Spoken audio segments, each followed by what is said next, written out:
So this is the following discussion of the Casey poem, A Bummer.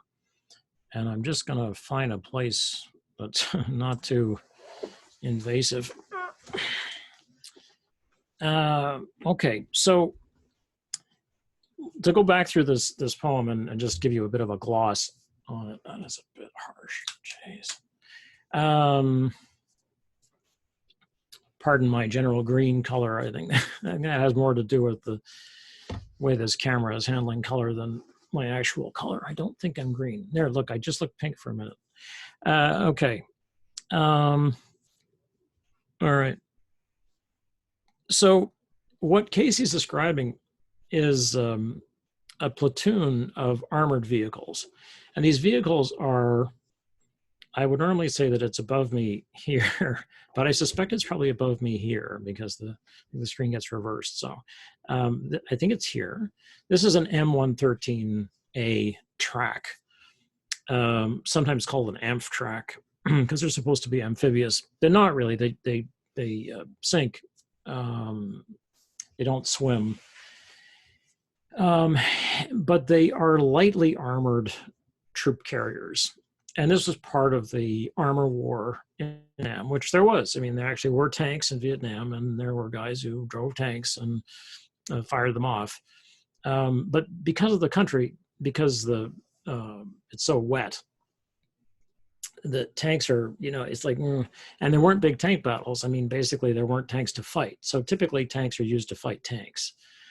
Anyway, the M113A is a sort of halfway point.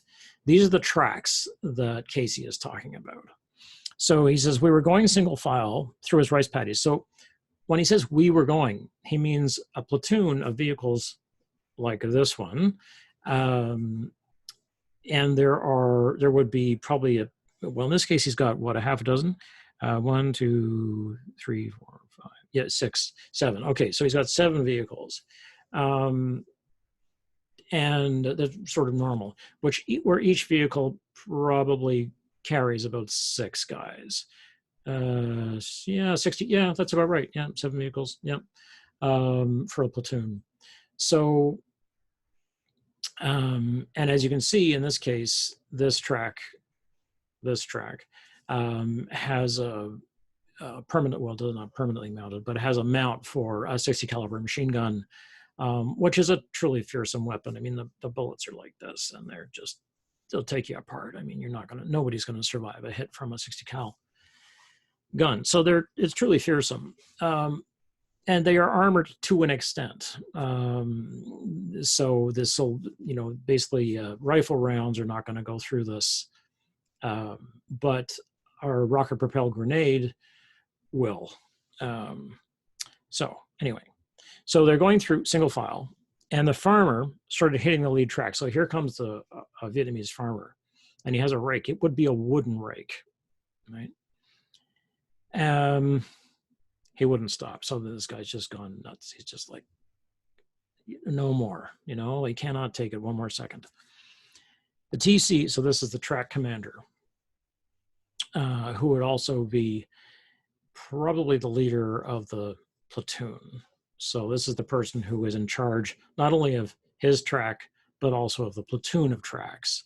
So would be the commander for the unit, basically. And the TC, track commander, went to talk to him. And the farmer tried to hit him too. So the farmer's like, no, I don't, fuck it, So the tracks went sideways. So that means that instead of going in single file, where they're going to completely destroy whatever they're rolling through, they fan out. So now you've got a field, or you've got 6, 7 tanks wide of these things rolling along, completely flattening everything in their path. So to give you a better picture of so here's another one which has some links on top of it. That should be a piece of the. It probably is a piece of track, an extra piece of track. what's odd about these is it looks as though they don't have any front because of that snout. Here they are loggered up, as they call it. And so you can see that they're one is pointed one way, the next way, the next way, the next way. So they're always pointing out. So when you pull up to make camp, you make camp this way, so that you're covering every approach. So this is called a logger, and this would be a platoon of these vehicles. So you get an idea of what it would look like if you had 7 of them going side by side, right? Although they may look fearsome from the outside, from the inside, this is what they look like. So you can see these benches, which are metal. And you also can see that basically they have to run, they're running a probably diesel. And you have to make sure you don't kill the guys inside it, because if there's a leak in these pipes, which would be probably down here, they're down here on my side, but so you can see how small the interior of this thing is. Now it's supposed to be safe, right? It's supposed to be safer for the, as they call them, dismounts. These are the soldiers. But this isn't full yet. So you're supposed to be able to pack 6 guys into this, plus the TC, the track commander, and another, and a gunner. Okay. So this is what they look like when they're loaded with some stuff. So you can see, so they've taken up this is ammunition. These boxes are crates of ammunition, jerry cans of gas. There would be rations in here. So this is fully loaded. So here's the same track. Now you still have to get 6 guys in there. So you can imagine how noisy, how smelly, and how you could just get off and feel sick, because you're gonna be inhaling a whole bunch of fumes, because they're not made for comfort, and they can really rattle you around. So you can imagine how you're just going to want to get out of the thing. And then here's a picture of some men eating the wonderful sea rations. These are cans of unmarked cans, green, in uniform green. Some cans have pound cake in them. Some cans have lima beans and ham and lima beans in them, which is, you often eat cold, and it's greasy. It's like the ham is fat, and peaches. I mean, you're going to get all kinds of things in these cans. The lima beans and ham were so loathed. They were called ham and motherfuckers by the troops, and they were often thrown at the Vietnamese children who chased tracks. Anyway, so, and then if we look at these track names, because as we'll go back to this one, they often, this would have been this looks like a production shot to me. So it probably was done for the Army, by the Army, to show our brave men, that kind of thing.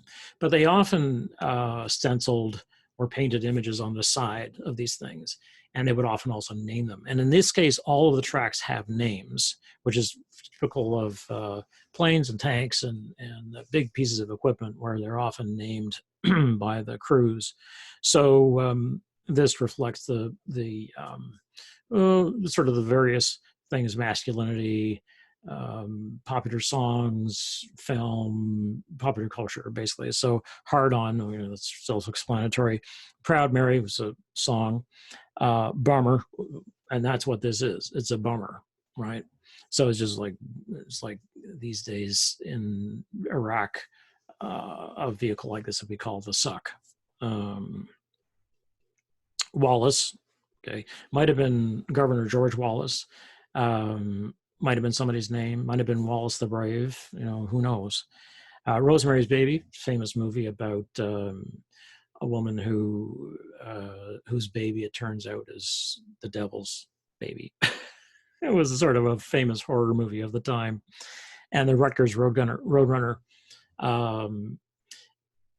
My memory is that is a team, the Rutgers football team, I think. And then Go Get 'Em, Done Got 'Em. Go Get 'Em, Done Got 'Em is one of these Southern or Midwestern expressions.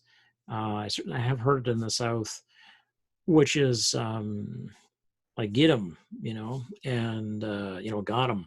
So it's kind of like, go kill him. I killed him, which is what that is.